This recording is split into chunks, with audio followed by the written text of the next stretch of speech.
So I'm Sarah Smith, I'm a sculptor, and I came out to the Ruwenzori Sculpture Foundation here in Uganda, in the Ruwenzori Mountains, nearly a month ago for a residency. So for me, residencies are very much about a time out, the time to think perhaps about what's been going on previously, to let the work just be more exploratory, to play again, to find new ways of working. Obviously you have a completely different landscape, different influences when you come to a new country and a new continent, in this case in Africa. There's been lots of really good discussions that I wouldn't have expected, that aren't anything to do with art but have really informed me and helped me clarify what I feel about myself as a woman. So Ruwenzori Sculpture Foundation is actually a charity that dreamt of starting a foundry in Uganda and also try and create a cultural exchange between local artists here in Uganda and international artists abroad. This is the fourth time I've been at RISF. The piece I'm working on at the moment is the Genie Falls. 3 of them, one has landed, the other one is landing, and the other one again just to land. And because I remember as a child we used to make little cows, goats, and lots of them. You make the whole full kraal of it. But what I do now is much more from an informed point of view.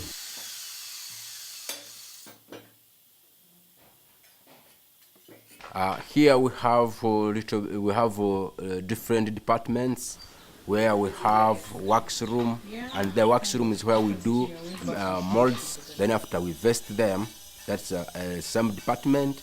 Then after that we take pieces to the kiln to roast the wax.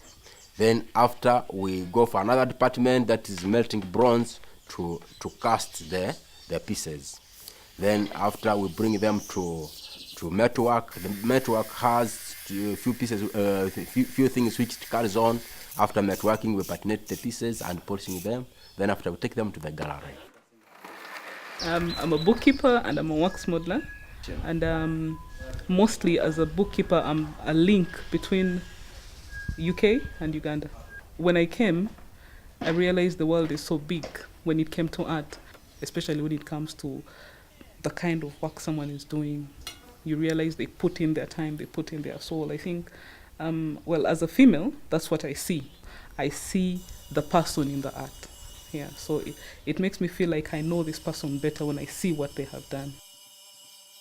So the work that I've been doing here, I started off very much, I think slightly looking at death, which my father died this year, and so I was doing sketches around that. And then I found this lady called Stella who works in the fields, lost her husband last year, got young children, family, huge amounts of pressures, and just a great face, lots of character, really strong and determined. But she sat for me for 3 days, which was a really lovely experience. But I think for her, part of her worry was she still had to go and plant the fields. Another part of the work that I've done here is again within the first couple of days I went down to the river. There's an amazing river here. They had floods in May from the Ruwenzori Mountains. So the floods came through and obviously brought masses of huge boulders down. So I wanted to go and choose some of the rocks because I like to get the rocks out of the landscape rather than quarries if I can. And I think the other important thing that's come up is man's sort of fragile relationship with nature, and you're very much aware of man's impact here because there's a growing population. Land is terribly important here, so that's all sort of fed in, and a lot of this may not come through with my work now. I feel very much what I've done here has been exploratory, as I said, and reflective, but it'll be very interesting to see how this will all inform my work in the years to come.